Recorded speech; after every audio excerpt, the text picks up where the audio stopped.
The gentlelady yields. I now recognize the chairman of the full committee, Mr. Steil, for purpose of questioning the witness.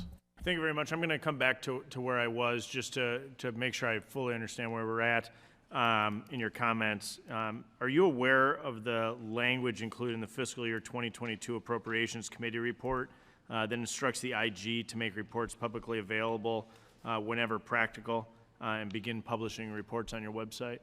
Yes, sir. I have a general understanding of the direction. Do you believe that that gives you the authority, or do you believe that that language still requires you to obtain the consent of the Capitol Police Board? Just making sure I understand your view of the chain of command versus what I think is congressional intent, and figuring out where there might be a break in this so we can improve process. Yes, sir. The way the process is set up includes those other bodies that I had mentioned. Certainly want to engage the department to help review the material to make sure we're not missing something or putting Understood. something out. So from that standpoint, I feel comfortable with the collaborative effort that we put together as long as we're all moving forward and getting these reports out.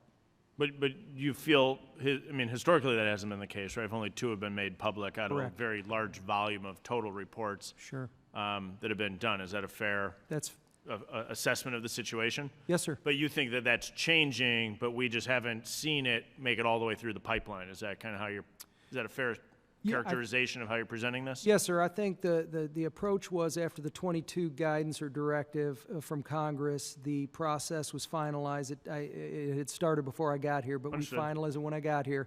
Got those 2 out. I think there's 6, 7 or so that are in the review period. My hope is that we're going to start seeing a steady stream of our reports coming out. We'll definitely be looking forward to that. I think Yes. that's an important piece of the puzzle here.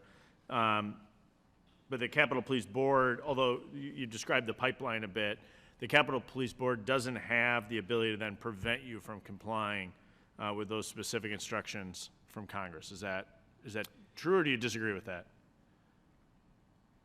I mean, there's a process, right? They're invested in this, but ultimately that authority resides with you, no? So they put out a directive years ago that we don't release anything. Correct. The current process, as I understand it, is the board, when they get to the final review, the third party in the review process, they then give authority for us to then release it on a case-by-case basis. Okay. Not a carte blanche. Everything's moving forward. It's on a case-by-case. Due to the sensitivity of the information contained. Understanding the sensitivity, but I mean, you're also privy to the sensitivity and could consult with the board, but ultimately, in your view, the board has the final say. Yes, sir. Okay. I have thoughts and comments on that, but I understand your position. Appreciate you being here. Mr. Chair, I yield back.